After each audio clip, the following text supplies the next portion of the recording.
Salut à tous, bonjour et bienvenue sur votre chaîne Christian Hub. Et si c'est la première fois que tu nous écoutes, je te souhaite la bienvenue sur votre chaîne. Et si tu es l'un de nos fidèles écouteurs, alors je te remercie pour votre fidèle écoute à la parole de Dieu. Nous continuons avec la 10e leçon du trimestre juillet, août et septembre 2021. Le titre de la leçon pour cette semaine est « Le repos du sabbat ». Et le verset à mémoriser pour cette semaine se trouve dans Lévitique 23, verset 3. On travaillera 6 jours, mais le 7e jour est le sabbat, le jour du repos. Il y aura une sainte convocation, vous ne ferez aucun ouvrage. C'est le sabbat de l'Éternel de toutes vos demeures. Amen. Alors, mes frères et sœurs, nous entendons toutes sortes d'arguments contre l'observation du sabbat du 7e jour, n'est-ce pas? Nous entendons les gens dire « Jésus a changé le sabbat au dimanche ». Jésus a aboli le sabbat, ou que Paul l'a fait, ou que les apôtres ont remplacé le sabbat du 7e jour par le dimanche en l'honneur de la résurrection, et ainsi de suite. Ces dernières années, certains des arguments sont devenus plus sophistiqués, affirmant par exemple que Jésus est notre repos du sabbat, et que par conséquent, nous n'avons pas besoin de sanctifier un jour quelconque. Et bien sûr, il y aura toujours l'argument, aussi étrange soit-il, quand nous reposons le 7e jour, nous cherchons d'une certaine manière à nous frayer un chemin vers le ciel. De notre côté, certains chrétiens se sont davantage intéressés à l'idée du repos. 2 jours de repos, et bien qu'ils soutiennent que le jour est le dimanche ou que cela n'a pas d'importance, ils ont repris la notion biblique de repos et pourquoi il est important. Bien sûr, en tant qu'adventistes du 7e jour, nous comprenons que la perpétuité de la loi morale de Dieu et que l'obéissance au 4e commandement, tel qu'est formulé, ne nous mène pas au ciel, que ne le ferait l'obéissance au 5e, au 6e et au 1er et au tout autre commandement. Bien sûr, parce que, car Dieu l'a dit que si vous m'aimez, gardez mes commandements. Alors vous n'allez pas choisir d'obéir le 1er ou le 2e ou d'obéir le 4e et de ne pas obéir le 1er ou le 2e ou le 10e et dire que vous allez aller au ciel. Vous devez obéir les commandements de Dieu, du 1er au 10e, sans exception. Alors, c'est pour cela que cette semaine, nous examinerons plus en détail le repos que Dieu nous a donné dans le commandement du sabbat et pourquoi il est important. Et nous allons commencer par le début, le commencement de ce monde, qui a pour titre le sabbat et la création. Alors, mes frères et sœurs, si vous lisez dans Exode 20, vous pouvez voir de tous les 10 commandements, seul le 4e commence par le verbe « se souvenir ». Ce n'est pas « souviens-toi, tu ne déroberas point » ou « souviens-toi, tu ne convoiteras point ».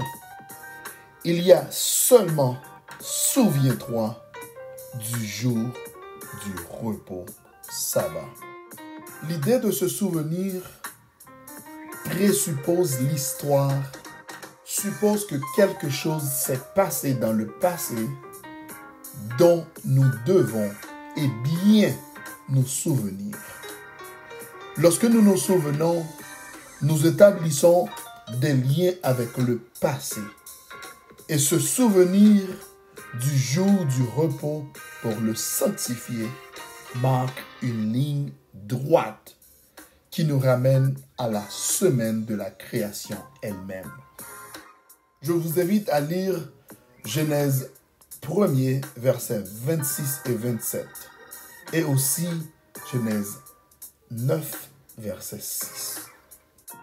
Puis Dieu dit, « Faisons l'homme à notre image, selon notre ressemblance, et qu'il domine sur les poissons de la mer, sur les oiseaux du ciel, sur le bétail, sur toute la terre et sur tous les reptiles qui rampent sur la terre. Dieu créa l'homme à son image et il le créa à l'image de Dieu et il créa l'homme et la femme. » Et Genèse 9, verset 6 dit, « Si quelqu'un verse le sang de l'homme, par l'homme son sang sera versé, car Dieu a fait l'homme à son image. » Que nous enseignent ces versets sur notre spécificité en tant qu'être humain et sur notre différence radicale par rapport au reste de la création de Dieu. Et aussi, pourquoi est-il si important que nous comprenions cette distinction? Lorsque nous nous souvenons de la création, nous nous souvenons que nous avons été créés à l'image de Dieu. Ce qui n'est pas dit à propos de tout ce qui est décrit dans le récit de la création. Il est évident qu'en tant qu'être humain, nous sommes radicalement différents de toute autre créature de la planète. Quelle que soit la quantité d'ADN que nous partageons avec certains autres animaux, et contrairement à la mythologie populaire, nous ne sommes pas plus simples singes avancés ou des versions plus évoluées d'un primate primitif. En tant qu'être humain, fait à l'image de Dieu, nous sommes uniques parmi tout ce que Dieu a créé dans ce monde. Le fait de réaliser que Dieu a également créé notre monde nous rappelle notre responsabilité envers la création. Nous devons avoir la domination sur la création. Avoir la domination ne signifie pas l'exploiter. Nous devons gouverner en tant que régents de Dieu. Nous devons interagir avec le monde naturel comme Dieu le ferait. Oui, le péché a tout gâché, mais cette terre est toujours la création de Dieu et rien ne nous donne le droit de l'exploiter, surtout au détriment des autres êtres humains, ce qui est si souvent le cas. En plus, un mémorial de Dieu en tant que créateur, de quelle manière l'observation du sabbat peut-elle nous aider à être plus conscients de notre besoin d'être bon intendant de l'environnement? Je vous invite plutôt de célébrer la liberté. Comme nous l'avons vu précédemment, le sabbat ne se limite pas au jour de la création. La deuxième fois que nous entendons les 10 commandements, Moïse passe en revue les 40 ans d'Israël dans le désert. Cette fois, la phrase introduisant la raison de sanctifier le sabbat ne concerne pas la création, mais plutôt la libération de l'esclavage et de la servitude en Égypte, selon Deutéronome 5, du verset 12 au 15. Et même si aujourd'hui, nous ne sommes pas esclaves d'Égypte, nous pouvons tout faire face à une autre forme d'esclavage qui, d'une certaine manière, peut être tout aussi oppressante. Le sabbat, c'est une célébration de la liberté de toutes les choses qui nous maintiennent en esclavage. Le sabbat nous rappelle que nous sommes libérés du péché non par notre propre force, mais par la puissance de Dieu qui nous est offerte par la foi. Cela nous rappelle également que c'est une liberté que nous n'avons pas méritée. Les premiers-nés des Israël étaient sauvés par le sang de l'agneau aspergé sur les linteaux de la porte le soir précédent leur exode d'Égypte.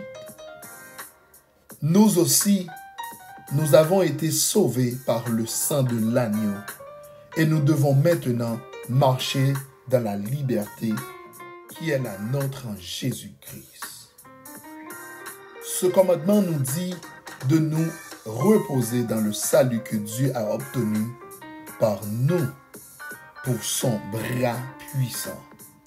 Nous sommes libérés de toutes nos propres tentatives de justice en nous rappelant que Dieu est le Créateur et que nous pouvons lui faire confiance pour nous recréer également et pour nous libérer même maintenant de l'esclavage du péché si nous sommes prêts à le laisser œuvrer à nous. Pour conclure, je vous invite de passer à nos rangs pour célébrer la douceur de la liberté de tout type d'esclavage.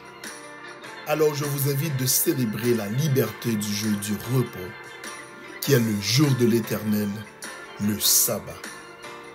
Que Dieu vous bénisse infiniment. Et je vous invite de liker cette vidéo et de partager avec d'autres pour avoir plus d'opportunités d'écouter la parole de Dieu. Que Dieu vous bénisse grandement.